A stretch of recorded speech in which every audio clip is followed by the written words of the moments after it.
In Stanley Kubrick's 2001 A Space Odyssey, he uses many aspects of horror ranging from tight framing, soundtrack and lighting to amplify the fear in the audience. However, these weren't Kubrick's intentions and has therefore left the genre of this movie in a debate for over 50 years. So my main question lies, is 2001 A Space Odyssey a horror movie?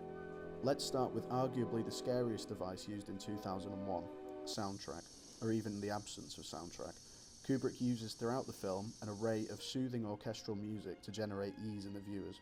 It's pleasing to listen to and really presents the themes of science and space travel to the audience.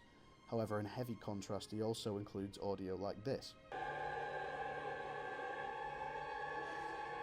This segment lasts for 6 minutes and foreshadows the movie's cosmic terror. The escalating sound draws the audience to expectations, what happens at the climax, possibly a jump scare. This build-up is immediately shrouded by this.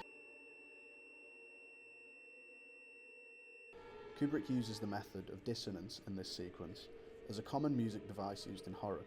It elevates the discomfort of the audience by clashing notes together which do not harmonise. Another example of this will be found in the newer and well-known horror, Midsommar.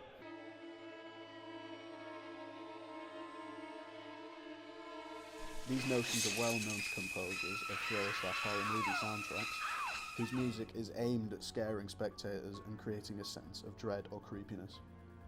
Tonal music only makes up a third of the movie, all of which being in the first half before the climax, leaving the audience listening to an uncomforting diegetic soundtrack, or in most cases, no sound at all. Silence can be one of the most powerful tools in a horror film's audio arsenal. The absence of sound can build suspense and make the eventual break even more impactful. Kubrick flips the horror trope of using silence to build suspense. There are numerous scenes built up from a dissonant soundtrack, only for the payoff to be voided in silence. This goes against the viewer's expectations and toys with the subconscious, as the classic stereotype of a suspenseful climax is an auditory bombardment. The audience is thrown off and further dropped into an unsettling mix of anxiety and uncertainty. The camera work in 2001 stretches to two different extremes, claustrophobic or megalophobic, with a very small amount of in-between, which acts as a sort of breather for the audience.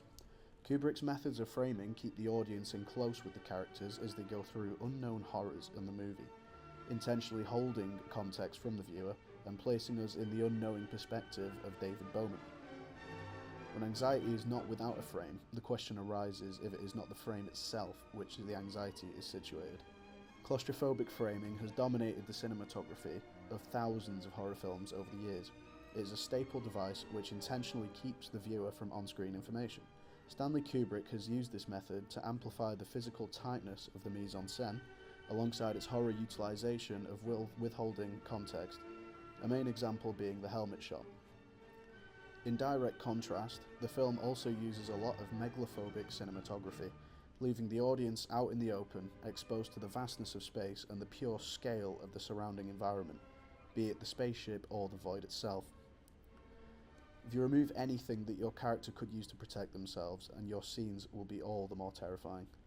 It is a lesser used device than claustrophobia, but its effects still lie comfortably within horror, perfectly aligning with the alleged cosmic horror subgenre of the movie, aimed at the fear of the unknown and existential dread. Contrasting lighting, heavy oversaturation, and powerful use of dead space, Kubrick bombards the viewer with horror devices in the lighting alone. Heavy use of a single colour to convey emotion and the themes is a frequent horror method. Kubrick capitalises off the darkness of space and uses it to further deepen the fear of the unknown. High contrast and dead space is commonly used to draw the audience's attention to a single spot in the scene. And in 2001, this method projects the vastness of space and the vulnerability of the characters, leading towards a deeper sense of hopelessness.